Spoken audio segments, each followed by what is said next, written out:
Pump বন্ধ করে আসি। আর আজকে স্নান করতে গেছি, বাবা বাবা কি সমস্যা সেই বলি। বাপ্পা ঘরে থাকলে দিন রাত তো দুজনে ঝগড়া করতেই থাকি, এটা নিয়ে সেটা নিয়ে। আজকে মার্কেট বেরিয়েছে, প্রথম কথা 2:45-এর সময় জল নাই ট্যাঙ্কিতে। আমি তো দেরিতে স্নান করি সবার, 4টে, 4:30, 5টা, 6টায়। আজকে যাই হোক তরকারি ভাত রান্না করেছি, হনুমান নেই বাড়িতে। ও কাজকর্ম সেরে যেই কী করতে যাব, হাতটা ধুতে যাব, দেখি জল নেই। 2:45 বাজে গিয়ে পাম্প চালিয়ে আসলাম। তারপরে এসে ফোন করলাম ছোটকাকে ফোন করাতে ছোটকা বললো হ্যাঁ দাদা এসে গেছে। আমি বললাম বাপ্পা এসেছে? বলে হ্যাঁ এসে গেছে, বাথরুমে গেছে। বললাম তাহলে বলবি যদি 4:30টায় আসে তাহলে পাম্পটা বন্ধ করে উঠতে। তারপরে গেলাম স্নান করতে। ব্যাস স্নান করতে গেছি, এবার দরজার বেল বাজাতে বাজাতে আর আমি তো বকেই যাচ্ছি। সবে আসলাম স্নান করতে, দরজার বেল বাজাচ্ছে, এটা মনে নেই যে জল দিতে এসেছে অজয়। আমি পয়সা টাকা সবই রেখে দিয়েছি, 30 টাকা। তারপরে যাই হোক দেখি ফোন করেছে বুঝি বাপ্পা, আবার ফোন বেজেছে। আবার স্নান করে তাড়াতাড়ি করে বেরোলাম, ও গায়ে একটা নাইটি দিয়ে। দেখছি বাপ্পাকে ফোন করলাম, বললো যে হ্যাঁ মা অজয় এসেছিলো, আমাকে ফোন করেছে। আমরা মা তাহলে স্নান করতে গেছে, তুমি পরে আসো। এই ডাব্বাটা রেখেই গেছে দুয়ারের ধারে। ও তো আমি টানতে পারবো না জল, 20 লিটারের জল। ওহ বাবা হাঁপিয়ে গেছি এই নামতে গিয়ে। যাই হোক 4:20 বন্ধ করে দিই বাবা, আবার জল ভেসে যাবে, আবার চেৎকার চেঁচামেচি শুরু হয়ে যাবে। বন্ধ করে দিই। ব্যাস 3:45 চালিয়েছি, 3:45 থেকে 4:45 1 ঘন্টা, 4:15 না 20 হয়েছে, ও 1.5 ঘন্টা। এবার যারা আমার তো স্নান হয়ে গেছে বাবা। এই তারপরে বাপ্পা বললো মা তুমি পান বন্ধ করে দিলো, আমি পরে আসবো, পরের দিকে আসবো, তুমি বন্ধ করে দিও। হ্যাঁ আমার স্নান করে বেরিয়েছি, দেখছি অজয় দুয়ার। বলে হ্যাঁ আমাকে ফোন করেছে যে অজয় এসছে, বলে মা তাহলে বাথরুমে গেছে, তা রেখে গেছে। ঠিক আছে আসবে, এসে ডাব্বাটা ঘরেতে তুলে দেবে আর ওর ডাব্বা নিয়ে নেবে, খালি ডাব্বা নিয়ে নেবে আর এ করবো। বাপ্পা দেরিতে আসবে। তারপর আবার দিদিও ফোন করছে, এই দিদির সাথে একটু কথা বললাম, ওর সাথে বললাম যাই তাহলে পাম্পটা বন্ধ করে আসি ভাই। পাম্পটা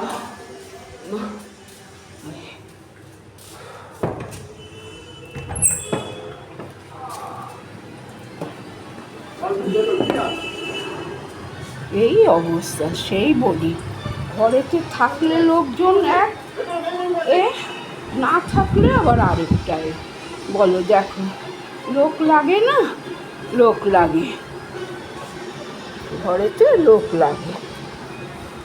এই স্নান করতে শান্তিভাবে স্নান করতাম, নাহলে এত হয়রানি হতো না। গামছা নিয়ে বাথরুমে যাই, আবার যেটা পরে বাজারে যাই হাউস কোটটা, সেইটা পরে গায়েতে জড়িয়ে বেরোলাম। আর বাপ্পা এসেছে, কিন্তু বাপ্পা এতবার করে বেল বাজাবে, বাপ্পা তো নিশ্চয়ই জানবেই যে মা স্নান করতে গেছে, স্নান করতে গেছে, এতবার করে বেল বাজাবে না। কিন্তু এটা মনে হয়নি যে অজয় বেল বাজাচ্ছে।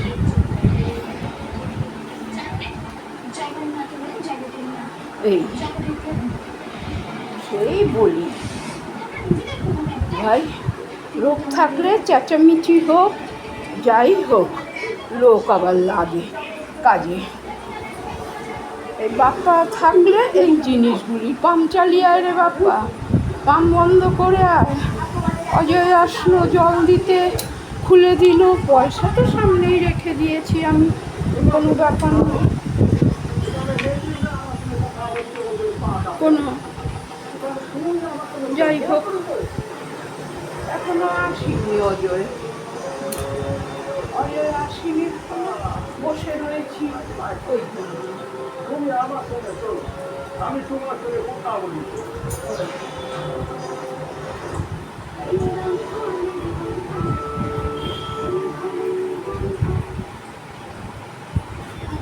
সাড়ে 4:05 স্লো আছে ঘড়িটা, বড় ঘড়িটা 5 মিনিট স্লো, এটা ঠিক আছে, এটা একদম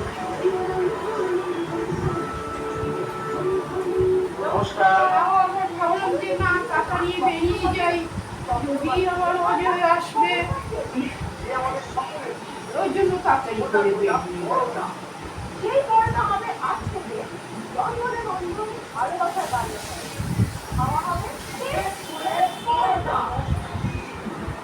গলা শুকিয়ে গেছে বক বক করতে করতে, স্নান করে উঠে বক বক করতে করতে গলা শুকিয়ে গেছে। এই তো অবস্থা। দিদির সাথে কতক্ষণ কথা বললাম, সেই দিদি বলে থাকলে তো বাপ্পার সাথে আমার সব সময় কোনো কথা দিয়ে কথা ঝগড়া। আরে ভাই, স্নান করে উঠেছিস, আগে খেয়ে নে, খেলে একটা হয় বাথরুমে গেলি বা কিছু হলো, আবার জামা কাপড় ছাড়বি আবার যাবি। আমি এই হিসাবেই বলেছি, খেয়ে দিয়ে উঠে জামাটা পর না, জামা প্যান্ট পরে খেতে বসবে। এই যে ভিজা গামছা দিয়ে গাটা পুছি, কেন আমি ওরকমভাবে স্নান করি না তো, আমার ওরকমভাবে স্নান পোষায় না। স্নান করতে করতে বেরিয়েছি যে ভাই, প্রথমে তো বুঝতে পারিনি, প্রথমে ভেবেছি বাপ্পা, কারণ বাপ্পা তো এতবার বেল বাজাবে, ও নিশ্চয়ই জানবে যে মা বাথরুমে গেছে।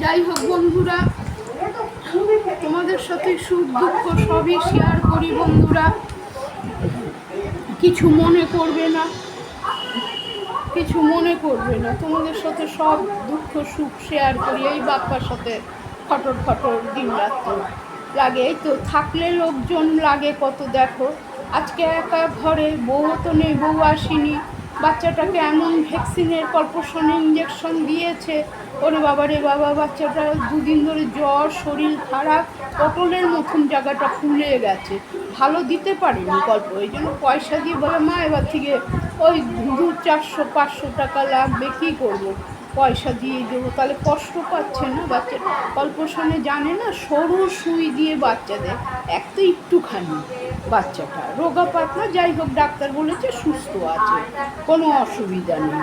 সিজারের বেবি, বেশি মোটা সোটা তো ভালো না, সিজারে ছোট্টর উপর আছে, ও বেঁচে থাকলে খাবে দাবে, শরীর মোটা হয়ে যাবে। কিন্তু ইঞ্জেকশনটা দিতে হয় সরু সুই দিয়ে। আমি ইউটিউবে দেখি তো সব বাইরের বিদেশের বাচ্চাদের যে ভ্যাকসিন দিতে যায়, ছোট বাচ্চারা আলাদা সুই, বড় বাচ্চারা আলাদা সুই থাকে, বড় বাচ্চারা আলাদা সুই থাকে।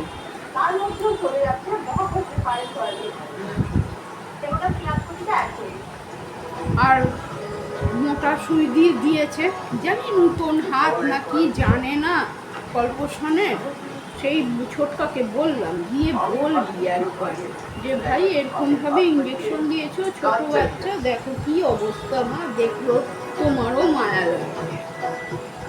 জানি ওগুলো দিলে একটু জ্বর জ্বালা হয়, 2 দিন জ্বর জ্বালা থাকে। আমাদের তো আগেকার তো হসপিটাল থেকেই দিয়েছি, হসপিটাল থেকেই দেওয়া হয়েছে, বাইরের থেকে তো দেওয়া হয়নি। অত পয়সাও ভাই ছিল না বাপ্পার বাবার, যাও পয়সা ছিল সেও আবার তার নেশা ভাঙ করেই শেষ করতো, ঝগড়া ঝাঁটি অশান্তি ঘরের মধ্যে ওই সব হতো।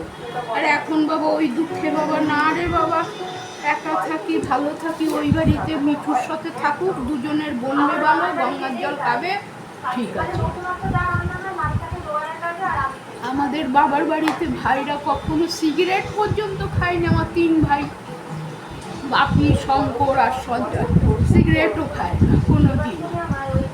গঙ্গার জল তো থাক দূরের কথা, তাহলে বউ ঝাঁটা দিয়ে মারবে ধরে। আর আমাদের বাবা এদের বলে মনের দুঃখ, ওই দুঃখে খায় গঙ্গার জল। কি জানি বাবা, আমাদের তো কত ঘরের দুঃখ, এদিকে ওর বাবার, এদিকে ছেলেদের কত ঘরের দুঃখ।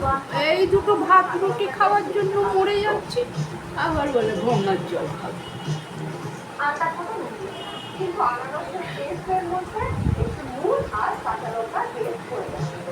এই অবস্থা। ভেবেছিলাম মাথাটায় শ্যাম্পু করলাম না। আর শ্যাম্পু করতে গেলে তো হতো না, অল্প সময়তে হতো না শ্যাম্পু করতে গেলে। এই তো এই অসুবিধাগুলি হতো।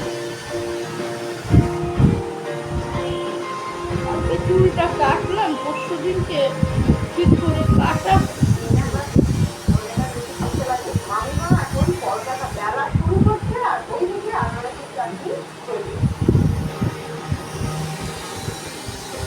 চুলে ময়লা বেশি নেই, চুলটা আঠা ভাব। আসল কথা তেল দিই তো, তেল দিই আর হলো করি, ওইটাই অসুবিধা।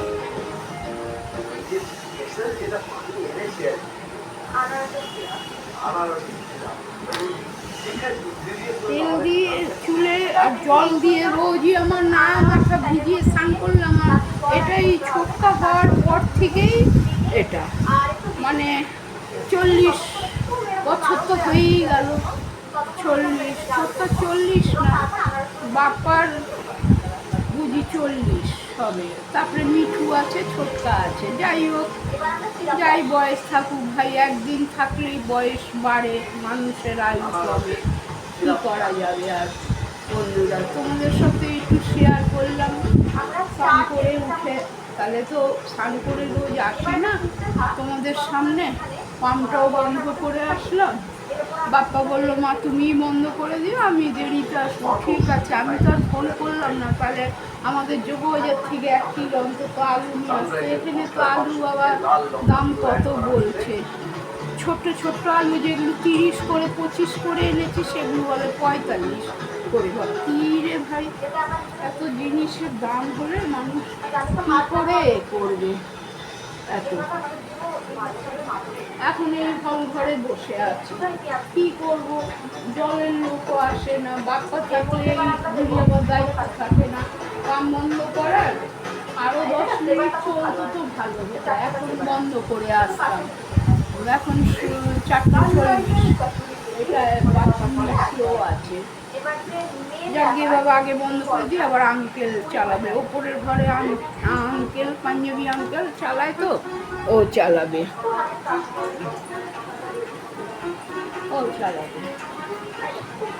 ওই রান্নাঘর হচ্ছে।